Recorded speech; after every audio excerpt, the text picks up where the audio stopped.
Bismillahirrahmanirrahim. Alhamdulillahirabbil alamin. Wa bihi nasta'inu ala umuri dunya waddin. Wassalatu wassalamu ala sayyidil mursalin sayyidina wa maulana Muhammadin sallallahu alaihi wasallam. Amma ba'du, yang kami muliakan Bapak Ketua Program Studi Sejarah Kebudayaan Islam,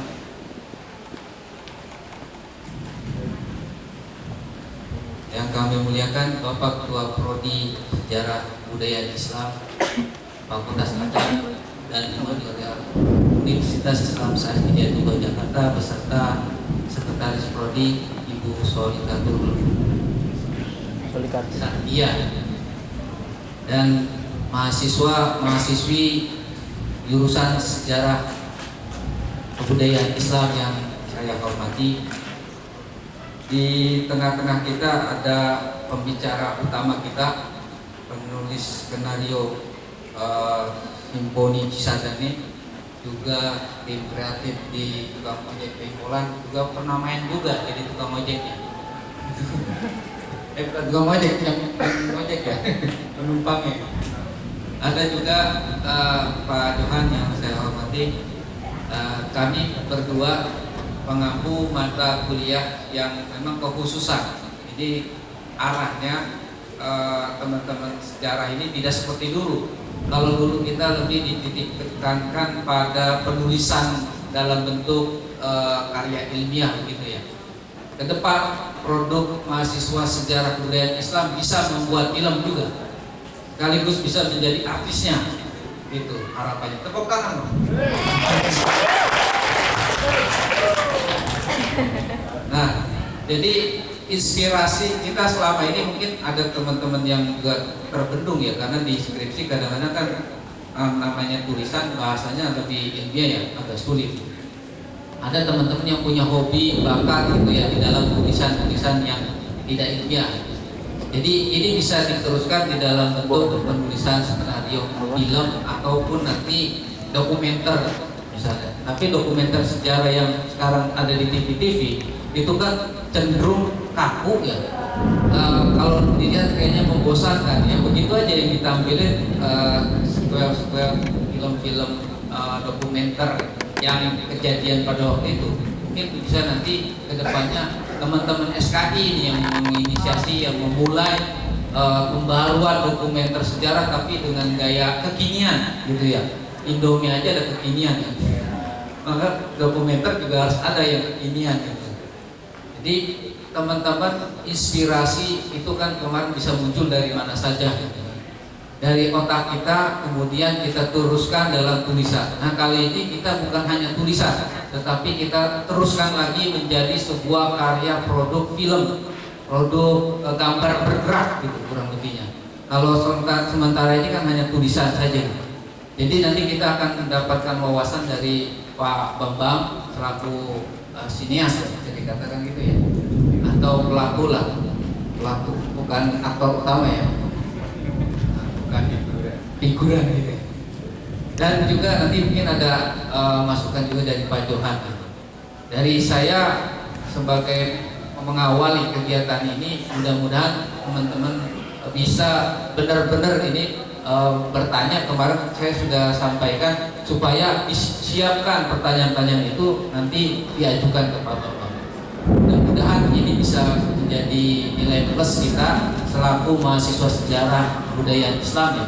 Mungkin kita masih enggan atau masih malu kita kalau disejajarkan dengan UI, dengan UGM. Tapi mudah-mudahan ke depan ini kita malah bisa mengalahkan mereka ya. Amin. Tepuk tangan lagi.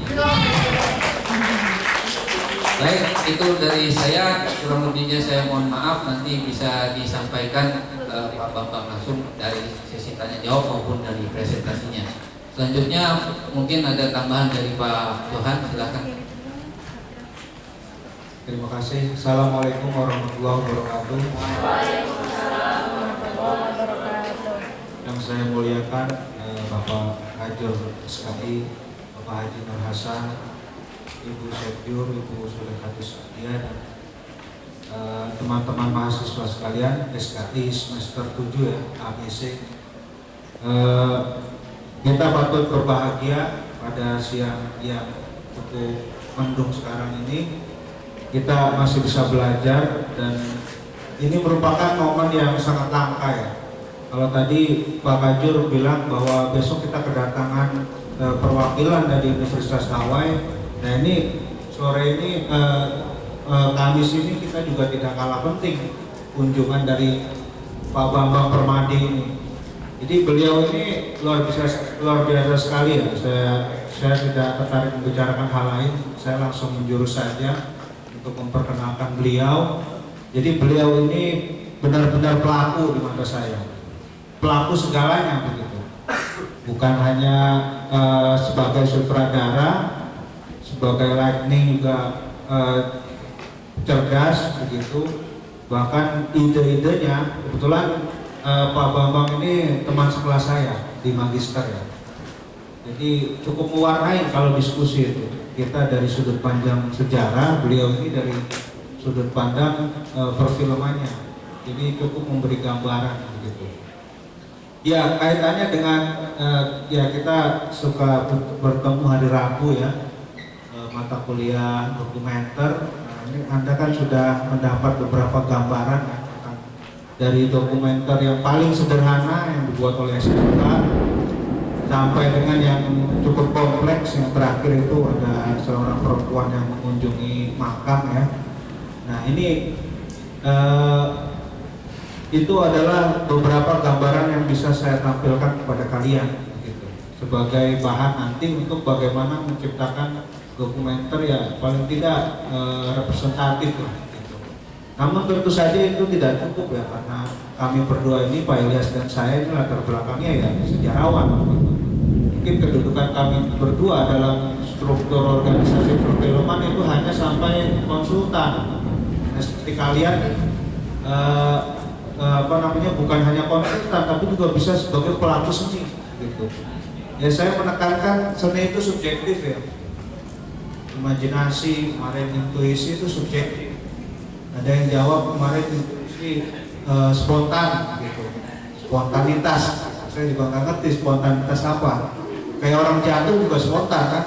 Direncanakan apakah itu bagian dari intuisi atau tidak begitu. Nah, tapi terlepas dari itu memang ya beberapa dari kalian menjawab ada yang cukup representatif lah, seperti bilang intuisi itu mengenai rasa gitu. Ya memang kalau bahasa kalbu itu kan susah ditebak gitu. Tapi paling tidak ini yang mendekati gitu. Nah kemudian hal lain yang bisa kita sorot kan, saya pernah menjelaskan ada ketidaklaziman gitu ya. Ketidaklaziman dalam pengambilan gambar per gambar atau adegan per adegan di dalam dokumenter. Misalnya saja kita sedang membicarakan tentang tokoh kan, tokoh dan makannya, tiba-tiba Anda mengambil adegan kucing yang lewat gitu.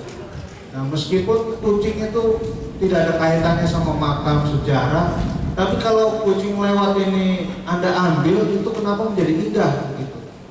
Nah, makanya saya tidak ada kata-kata yang tepat untuk membahasakan ini sebagai ketidaklaziman dalam dokumenter. Tapi ini perlu adanya begitu. Nah, ini nanti bisa Anda pertegas ini dengan praktisinya atau sineasnya pada Pak Bambang. Ya, saya tidak akan berpanjang kalam. Kita dengarkan baik-baik, kita serap pengalaman dan ilmu yang telah ditekuni oleh seorang Bambang Permadi.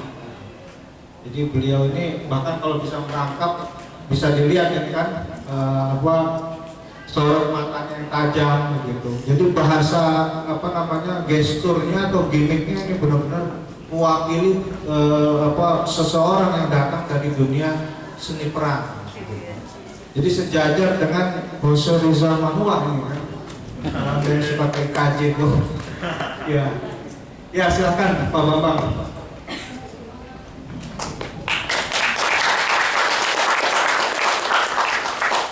Bismillahirrahmanirrahim. Assalamualaikum warahmatullahi wabarakatuh. Waalaikumsalam. Ya, saya hormati Bapak Hadir Muhammad Hasan, juga Ibu Sekretaris Jurusan, juga teman-teman mahasiswi UIN yang saya banggakan tentunya. Suatu kehormatan bisa berada di tengah-tengah kalian di suatu forum keilmuan ini ya, forum akademik gitu.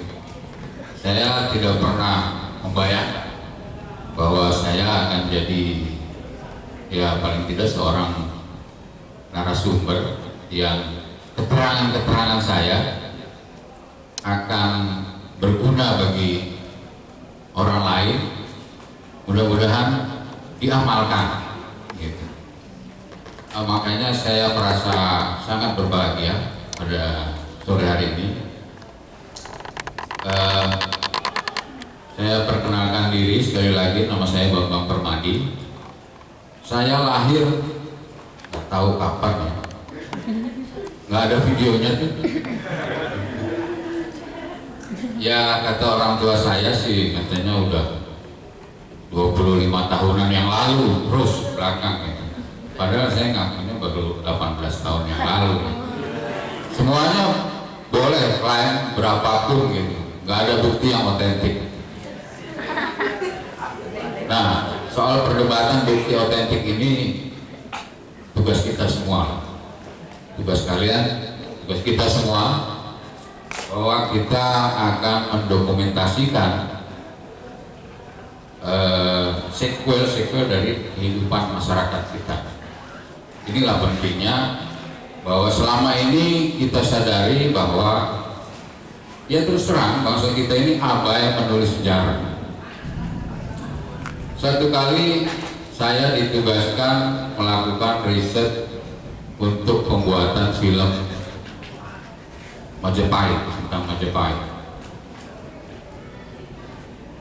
Terus terang saya kesulitan karena naskah yang ada itu ya paling seputar negara Kertagama. Negara Kertagama sendiri itu kitab puja sastra ya. Artinya itu kitab yang memuja-muja, yang ditulis oleh Prapanca yang memuja-muja Hayam Wuruk supaya dipakai terus gitu. Jadi subjektif sejarah. Tapi akan berbeda kalau ada bukti visual ya. Kalau bukti tertulis juga lebih subjektif, tapi kalau bukti visual tentu masih ada sisi subjektivitas itu, tapi bisa direduksi jauh. Oke, latar belakang saya sangat beragam. SMA, tingkat SMA saya STM waktu. Kemudian S1 saya manajemen. Saya kuliah lagi di Akademi Media Radio Televisi. Tapi setelah itu pekerjaan saya di percetakan. Saya bisa cetak segala macam, saya bisa cetak dari mulai kartu nama sampai keturunan. Jadi pengalaman saya atau latar belakang saya yang beragam itu akhirnya pada satu titik setelah saya riset di Majapahit itu saya merasa kalau saya nanti bisa membuat pernyataan tentang sejarah tentunya, tapi ada latar belakang keilmuannya itu keren banget. Makanya saya cari tempat kuliah waktu itu. Ya, akhirnya bergabung bersama Pak Johan dan Pak Ilyas sekelas. Itu sekilas latar belakang saya. Berikutnya izinkan saya berdiri aja di depan ya.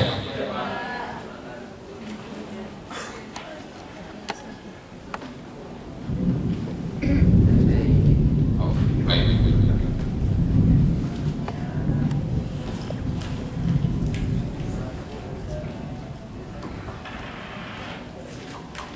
Jadi teman-teman semua, ini karena teksturnya ini layarnya ini antik nih. Dia bolong-bolong ya. Yang tadi apa itu Pak? Komposisi dasar dan sudut pengambilan gambar atau angle kamera. Pertama-tama harus kita sadari semua bahwa secara fisik visual kita atau mata kita itu datar horizontal ya. ada dua mata kita. Jadi otomatis pandangan kita itu secara komposisi landscape. Jadi tidak ada televisi atau layar bioskop yang bentuknya potret ya. Kecuali yang dilakukan oleh seseorang yang itu fatal sekali. Kira-kira 7 tahun yang lalu dia sutradaranya, dia mainnya siapa? Ariel Pak. Itu kan gambarnya ada yang potret itu. Tonton berarti. Ya, nggak sengaja sebetulnya. Ya, lanjut Pak. Itu soal komposisi tadi ya, dasar kita itu landscape ya, cara pandang kita. Lalu komposisi itu ada banyak elemen-elemen di dalam frame tadi, frame yang landscape tadi. Ada elemen garis, bentuk, warna, kemudian ada apa efek-efek juga yang bisa kita tampilkan dalam sebuah frame itu. Nah, komposisi gambar akan tampak lebih menarik jika pengaturan tata letaknya ada perbandingannya, semuanya membuat suatu komposisi yang enak dipandang. Lanjut Pak. Nah, tujuan mengatur komposisi ini ada macam-macam tujuannya. Selain enak dipandang, ada juga unsur-unsur penyampaian pesan. Penyampaian pesan dari beberapa objek yang ada di sana yang mau kita tampilkan sebagai objek utama yang mana. Objek utama ini bisa di tengah, bisa di depan, bisa di belakang. Kalau dia di tengah, yang belakang objek itu namanya background. Yang di depan objek namanya foreground. Nah itu tujuan kita untuk menampilkan sebuah